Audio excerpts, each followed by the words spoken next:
Exercise ధర్మా Guardian present న్యూస్లో ఉంది. Excise అనే టాపిక్ మీద ఎగ్జామ్ ఏదైనా ఒక క్వశ్చన్ 100%. అలాంటప్పుడు దీన్ని మనం ఎలా నోట్స్ చేసుకుందాం, ఈ కాంటెక్స్లో ఈ వీడియో డిజైన్ చేయడం జరిగింది. ఇప్పుడు నేను చెప్పే పాయింట్స్ని యాస్టిస్గా అలా నేర్చుకుంటే కాస్త మార్క్స్ గెయిన్ చేయడానికి బెటర్గా ఉంటుంది. Okay, number 1. ఓకే, ఎక్సైజ్ గురించి మాట్లాడుతున్నప్పుడు మనం అర్థం చేసుకోవాల్సిన పాయింట్స్, ఫస్ట్ ఆఫ్ ఆల్ అది ఏ రకమైంది, మిలిటరీ, ఎయిర్ ఫోర్స్, నేవీ. ఇలా చూసుకుంటే exercise Dharma guardian it is uh military bilateral exercise between India and Japan. ఇది ఎవ్రీ ఇయర్ యాన్యువల్గా మనకు కండక్ట్ అవుతుంది. ఓకే, తర్వాత ఎడిషన్ అది ఈసారి ఎన్నోసారి జరుగుతుంది. ఈసారి చూసుకుంటే 7th టైం మనకు కనబడుతుంది.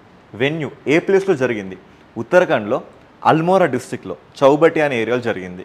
తర్వాత ఇదే జపాన్తో ఇండియా కండక్ట్ చేస్తున్న ఇతర ఎక్సైజ్ ఏంటంటే జిమ్మెక్స్ అండ్ షిన్యూ మైత్రి. జిమ్మెక్స్ తీసుకుంటే జపాన్ ఇండియా మ్యారిటైమ్ ఎక్సైజ్, అంటే ఇది నేవీకి సంబంధించింది. నెక్స్ట్ షిన్యూ మైత్రి ఇది ఎయిర్ ఫోర్స్కి సంబంధించింది. ఇలా ఇప్పుడు ఉత్తరాఖండ్ న్యూస్లో ఉంది కాబట్టి దీనికి సంబంధించిన కొన్ని స్టాటిక్ పాయింట్స్ మనం చూసుకుందాం. ఫస్ట్ ఆఫ్ ఆల్ ఈ స్టేట్ మనకి 2000 నవంబర్ 9th ఏర్పడింది. దీని క్యాపిటల్ అనగానే చాలామంది డెహ్రాడూన్ అని ఒక్కటే గుర్తుపెట్టుకుంటారు, అది వింటర్కి మాత్రమే. ఇంకో క్యాపిటల్ ఏంటంటే దాన్ని మనం గైర్సీ లేదా బరారిసన్ అనే పేరుతో పిలుచుకుంటాం.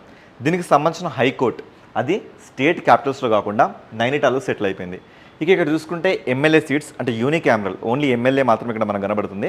అలా చూసుకుంటే 70 MLA seats, Lok Sabha MP seats చూసుకుంటే 5, రాజ్యసభ ఎంపీ సీట్స్ చూసుకుంటే 3.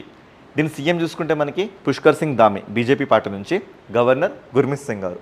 ఓకే, ఇదే విధంగా నేను మిమ్మల్ని అడుగుతున్న ఇంకో క్వశ్చన్ ఏంటంటే ఎక్సర్సైజ్ సూర్య కిరణ్ ఇది ఇండియా ఏ దేశంతో కండక్ట్ చేస్తుంది, ఇంతకుముందు జరిగిన వెన్యూ ఎక్కడ, ఇంతకుముందు జరిగిన ఎడిషన్ నెంబర్ ఏంటి తెలిస్తే ఖచ్చితంగా కామెంట్ చేయండి. ఇలాంటి కంటెంట్ ప్రతిరోజు మీకు రావాలనుకుంటే ఛానల్ని సబ్స్క్రైబ్ చేసుకోండి, ఖచ్చితంగా ఒక లైక్ ఇవ్వండి, మీ ఫ్రెండ్స్ అందరికీ షేర్ చేయండి. Okay, thank you.